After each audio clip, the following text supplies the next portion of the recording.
Olá, hoje é segunda-feira e eu tenho uma palavra de Deus para você. O apóstolo Paulo diz assim em Romanos 12: não vos conformeis com esse século, mas transformai-vos pela renovação do seu entendimento. O mundo diz que não dá, você diz que dá.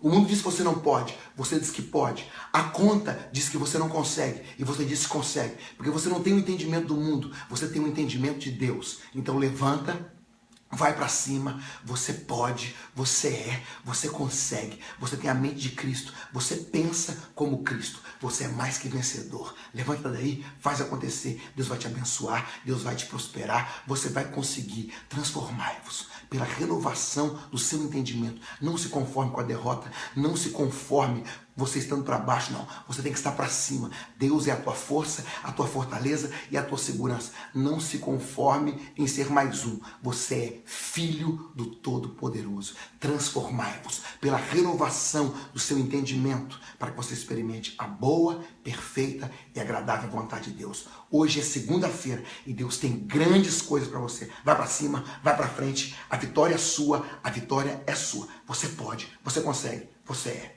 Amém.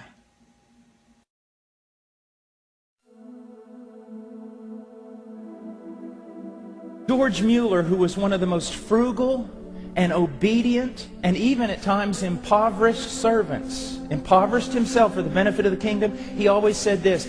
He said, I never want someone to look at me and see me worried or sad or confused or bewildered, because I don't want them to think that my master's not a good master. One of the things about the Christian life, and that again is such a rebuke to me, is people ought to look at me and they ought to see a seriousness, they ought to see purpose, but they ought to see joy. C.S. Lewis said that was maybe one of the greatest characteristics of true Christianity.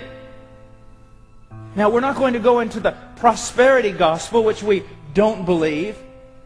The purpose of walking with Christ is not joy. But in walking with Christ, how can we not have joy? Even when our body is filled with sickness, trials are all around, and it seems that some of the things most beloved to us are being torn apart.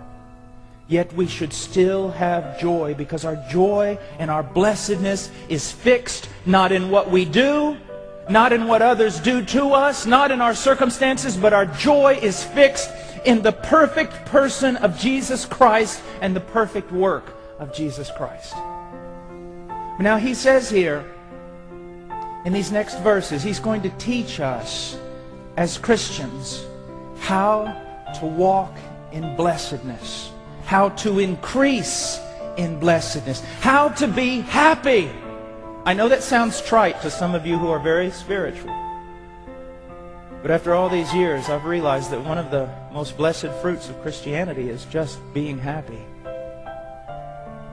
Being complete, being whole, having joy. And he's going to tell us how to do it. Now, before we look at this, I want to look at a contrast between the teachings of Jesus Christ and not just the modern day contemporary secular thought, but the teachings of Jesus Christ and a lot of teaching that goes on in the church today. Let's look at a contrast, because we do know this. Everybody wants to be happy. Everyone wants to be blessed. The question is, how do we get there? And just a quick summary, let's look at a contrast. The world says, blessed are those who are self-confident and independent. The movers and shakers who grab the bull by the horns. And they make out of their life what they want it to be. They forge with their own two hands their life. Jesus said, blessed are those who recognize their absolute need of God and live in constant dependence upon Him. The world says, blessed are those with healthy self-esteem and an optimistic view of mankind. Does that sound familiar? And Jesus said just the opposite. Blessed are those who mourn over their fallenness and the fallenness of their world. But again, I want to catch you here. They mourn. And they mourn enough so as to turn their eyes off of themselves and to place their eyes upon Jesus Christ, and then their mourning is turned to joy. You see, there's a godly purpose for mourning. We do not mourn for mourning's sake. We mourn because it causes us to take our eyes off of self and place our eyes upon Christ, the only one who can fill us. Now, the world says, blessed are the driven, who put themselves first, make their own plans, and go to any length to get what they want. Now I want to tell you something. That is pumped into the head of our youth, even by parents. You go out there. You do it. You win. You get what you want. No one's going to give it to you. You take it.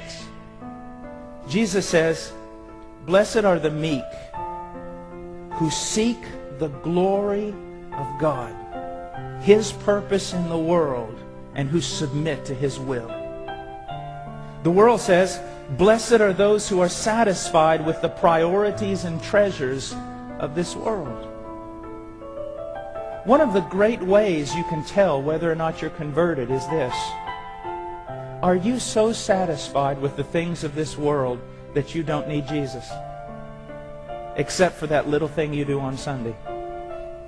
You're so filled with the world, its activities, its things, its ideas, its dreams, its visions, its purposes, that you don't need to be satisfied in Christ.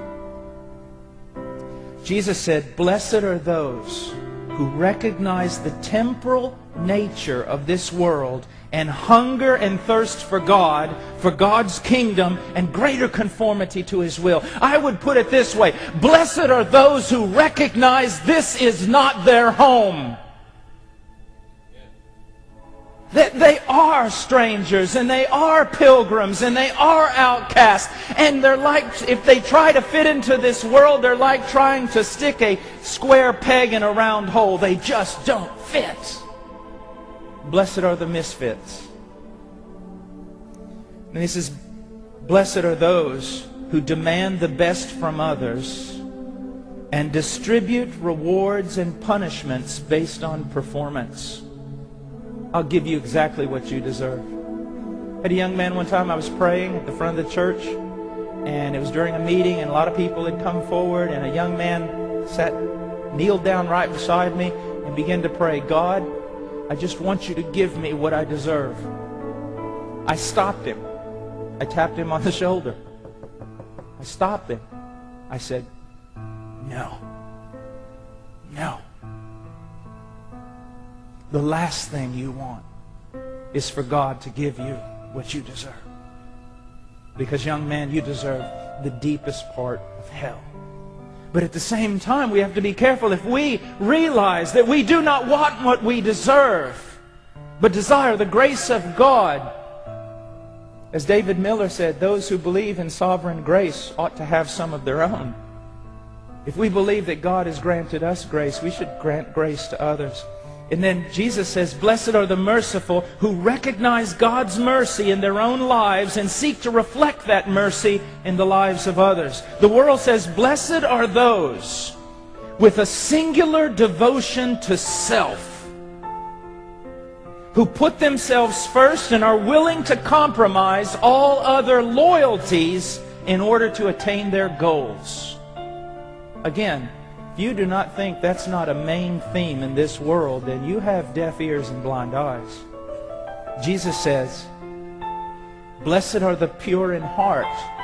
That doesn't mean some person with a monastic lifestyle who lives on a mountain. But blessed are the pure in heart, who have an undivided loyalty to God and the advancement of His kingdom. The world says, blessed are those who make self-preservation their highest goal. One of the greatest sins, now I'm going to say this, recognize that I have the greatest respect for pastors. I think it's the highest calling in the kingdom. But one of the greatest sins of pastors in America today is self-preservation. To preserve self, they will turn away from preaching the truth. Jesus said, blessed are those who risk themselves and everything they have for the promotion of God's peace in the world. The world says, blessed are the moderately religious who have the respect of this world and are never labeled fanatical. Jesus said, blessed are those whose conformity to Christ and passion for truth are so evident that they are disdained and persecuted by this world and by the moderately religious.